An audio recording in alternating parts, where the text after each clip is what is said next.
Alright guys, TacticalRab back again today. Hope you're all doing well and enjoying your day so far. As pro players start to scrim at Call of Duty Vanguard, the big discussion of the day has been gentlemen's agreements. What exactly is going to be G8 this year? Maps, are they going to go out the window? Auto tac sprint, is that going to go as well? I'm sure this is only just the beginning. Very much enjoying your thoughts on all this in the comment section below. If you enjoyed the video, hitting the like button is the best thing you can do. Tell this channel to reach more people. Please consider subscribing as well if you have not already. Firstly, this I thought was great from Crone. I'm so sick of G8s and everything being banned. Just play the game how it is made. This kind of a comment that Clayster maybe has echoed for a few years now, but just in the case of this game, it may be something else. This of course is on Das House with the shotguns and the chaos that you can go on right here. Of course, this is, you know, shotguns close range. I mean, look at this, is absolute chaos. Of course, look, this isn't going to happen in pro play, but yeah, there are probably a fair few things in this game that probably we don't want to be using in the competitive scene. Of course, there are bans for the reason. This is one of the quickest nukes I've ever seen, to be honest, but they're bans for a reason, but also above and beyond that, some pro players decide to go ahead and well, decide between them that something for reasons of competitive integrity, or for because it's too strong,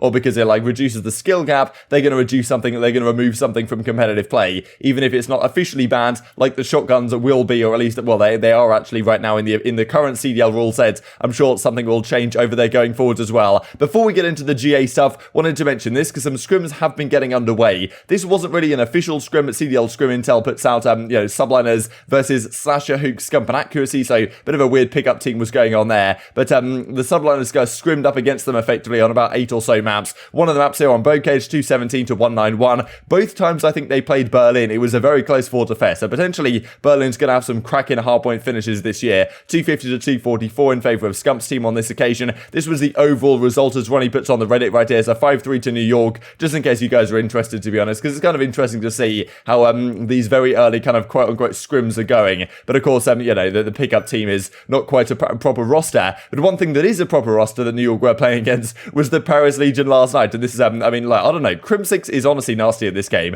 Look at this, Neptune and Hydra are just chilling here on Gavatu, you guys have to let me know how to pronounce it, but Crim has 37 kills, a minute 10 in Hill, Neptune's just chilling in the hardpoint, Clay has 27 kills, of course this is eliminations, but I imagine this is a relatively lower elimination type map than most of them, but it's 250 to 24, they get 30 point clubs here. This may well be the first time that Paris in John Decimate, Fellow, and Tem actually played this map, so maybe slight benefit of the doubt, but still, getting 30 point club is pretty tragic, especially when Crim is almost dropping a 37 bomb onto you. It's pretty impressive stuff. Crim looks pretty nasty at this game. It is kind of interesting how early on in this game, a lot of the teams that are coming to the fore are kind of the ones that we might expect to be there in terms of power rankings, so it's cool to see regardless, but yeah, not so good for Paris, it seems, early on. This also from the FaZe side of things, they were looking for a scrim at playing with Priestahh instead of Simp, so still some pickup teams going on. I believe people said that after Thanksgiving, that's when the pros are going to seriously knuckle down and start grinding in terms of scrims, because right now there's only Hardpoint and there's only Search and Destroy. We don't have a third game mode yet, we don't really know what we're going to be playing in that sense. Rumour has it CTF is on the way, so if that comes relatively soon, I imagine the pros will be scrimming on that one, but still, right now they've pretty much just got to play Hardpoint. Now, of course, they're doing some pickup teams as well, because players aren't always where they need to be, but this clip also came out from, I believe, Arcitys stream last night, where they were discussing the possibility of FaZe actually streaming some practice this year. This is, of course, something which we don't necessarily expect them to do in the long term, but it would be cool to see in the short term, because, as Simp goes on to say right here, so, in the reply to the clip that I'm just about to share, as Arcitys says, for the 84th time, we're not home right now, that's why we can't stream at the present time, and as Simp says, that may be true, there actually are going to be streaming some practice, but still need some confirmation from the rest of the squad. Not sure if Crowder and the coaching staff are going to be happy with that one, but, still, if FaZe decide to do that, who knows, right? I'd like to see Simp dropping a new comparison. I'm pretty sure someone said the replies to this one in, on live on stream, right? And early on in the title, how much is there really to glean from it when, things are just chaos on the map and people are really just learning things very early days. So I'll share the clip. I feel like I need to start streaming. I haven't streamed all this game. Let's stream scrims. Let's start streaming scrims. I'm actually done streaming. No. Let's stream scrims.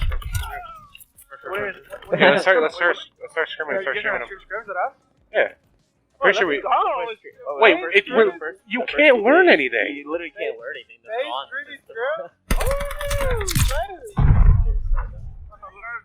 So let's talk about this gentleman's agreement discussion then. So as Caster Fortrix comes up with a few days ago here, kind of like an unofficial list of what the current GAs and bans are in the game. This kind of like combines the official ban list and also the things that the pros have not been using yet. For example, like incendiary, subsonic, frangible rounds. This type of stuff is out of there. The pros aren't using that already. So I'm not really sure there's been an official list put together yet, or even really an unofficial list apart from this one. But this is the stuff that generally the pro players don't seem to be using. But still, some of this might come back. Some more things will probably get added onto this list over time. For now, snipers are okay, but we talked about the issues with that a few days ago. Maybe they will eventually ban them. Who knows? It was a similar thing really happened last year. The thing is, in this game, there's 10 attachments on the weapons. There's so many attachments in the game. I'm sure some of them and some combinations are pretty broken that will continue to get discovered over time. And if the league and the CDL like isn't so prompt in updating the CDL list officially to ban those things, or they just don't want to, then the pros might come to their own agreement not to decide to do so, which is effectively what a gentleman's agreement is. Now, well, auto tac sprint has been a big discussion. There was rumors, I think, coming out a while ago that there would be an option within the game settings itself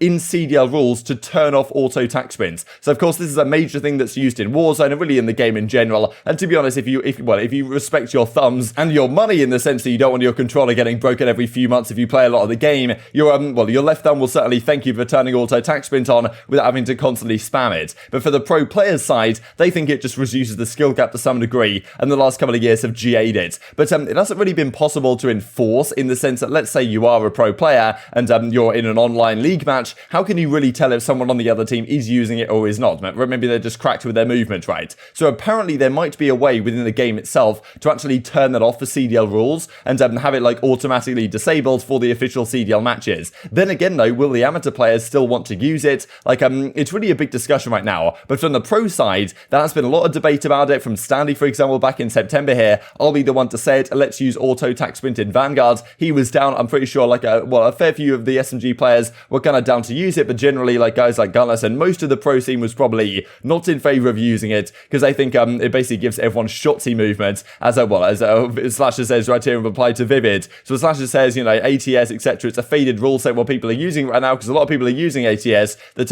in the past, in previous games, people have considered cheating. As he says, I actually lose composure when I see it. Let everyone have shotsy movement. It is comedy, right? So that's the thing. If you're shotsy, you probably want ATS gone in the sense that like your movement is so good, you can actually do those things on the controller that some pros actually need ATS to do. Therefore, it increases the skill gap. That's one of the key reasons why GAs come into effect is if they think something is reducing the skill gap. But it is an interesting take because some people definitely for this year would have said, okay, it's time to allow it. But it's the clip that comes out from Crimsix and Clayster where Clay's kind of seems maybe somewhat frustrated about it, but says, yeah, pretty much is going to be banned this year and turned off for competitive play, however they're going to do that. Bro, Clay, wait, there's a bunch of people using ATS, right? Yeah. I'm about to put it on, bro. It's gonna be restricted in the game by the time the league starts. Is it? Yeah. But that's not where it ends in terms of gentlemen's agreements right now. Of course, these type of things will eventually become part of the rule set itself, but there has been some talk about the maps in the game. So Castle is a beautiful map, don't get me wrong, but there are some things about it that maybe aren't great for especially competitive search and destroy at the present time. The roof that you can jump on, of course you've been able to do this since way back in the day when it was in World of War, but it's just not great for competitive, right? Because if you get some guy out there, especially with the defuse glitch, it is impossible to win the round. There's no way you're going to win it. Like, if all the guy has to do is just sit there, wait until it says defusing, peek up, poke down, like fire a couple of shots. It's just so easy. As Arcitys says, Castle gotta go. Now, certainly some reaction to this from some of the pro players, because I think Castle's a nice map. I think it could play really nicely for search and destroy, but there's just a couple of things that make it pretty broken. And if they fix those things or however they're going to do it, then we might be in for a better situation, because I do kind of want Castle to be plays. But as Clay says, cannot believe Castle's still in the game. We removed that way back in 2009 during World of War, I guess. That kind of shows how long Clay's been around. But as Maniak says, Oasis, bring it back. So he wants Oasis back in the game after it got removed, relatively recently. So maybe that's the play minus Castle plus Oasis in these search and destroy tournaments. But still, I think Hitch makes a fair point right here. As dumb as it sounds, just GA the roof with the pro teams. That's the thing, like, how can you GA the roof? I don't know if they can maybe, like, add something to the CDL rules where when it's enabled, you can't get up on the roof. That would be really cool if they could do that. But as RC says, it definitely sounds dumb, but it's literally the only way to play that map. A-bomb cannot even be used because, it's just impossible to get it down when there's a guy sitting up on that roof. So as the Simp says here, like, what do you mean, man? Either go B or go B. Like, those are the options. I don't even have a trophy, says Arcitys, for that. I got to shoot the walls down. So, you know, it's just difficult right now on Castle. I think it could work, maybe with some adaptation, but it's tough to say. But as Jacob says, that actually isn't the major issue in the game. There's other maps as well. There's Demyansk, there's Bocage, right, that maybe aren't the best maps in the game either. And as well, Arcitys says, Demyansk isn't even real anymore. Bocage, I don't know, you just warbag everything. Castle just have to get a bomb moved, and the top roof has got to go. So that's the thing. Maybe the A bomb gets moved, maybe the top roof, like, you can't get there in CDL rules or something. It's just these types of things that make the game, like, very interesting early on. That's kind of why we can't, well, we could start the CDL in a couple of weeks in theory, even though we don't have a 12th team yet. We'll talk about that later today though. But yeah, if they did start the game, like, or the start of the season like 2 weeks after launch, this would be like, it would be absolute chaos, let's be honest, and it would take some time to fix these things. But it seems like this year's Sledgehammer are on top of their game in terms of fixing stuff. The bomb glitch hopefully will be diffused very soon indeed. I just thought this was funny as an example really of someone up on top of the roof here on Castle over that A-bomb site. And you know, I'm clearly better than Simp, says Carl, hitting some absolutely, yeah, filthy shots right here. In theory, this should be pretty impossible to not miss. But yeah, Simp says, yeah, you're straight up built, Diffy. I thought this was kind of funny. But very much intrigued to your thoughts on all this stuff in the comment section below. Hope you guys enjoyed the video. If you did enjoy it, hitting the like button tells the YouTube gods this is a good video. And I was like, you should see it as well. And I've grown the competitive Call of Duty community. Thank you much as always. Take care. And I will see you next time. I'm backing up. I'm on top, I'm on I'm top. top with you. Top. Hop on bullet. Nice. Jesus, I'm in the mix. Go deep box. Oh my god. Shit, guys, I don't know what's going on. You guys are the Yeah, best. I'm. Oh my gosh, I am trick shotting people. Oh, Yeah, you are. Ew, I want to see it. You should have saw that second kid Good just shit, get good shit. tugged, Yo, yo. did the door just reappear in midair? Yeah, wait, nah, it did.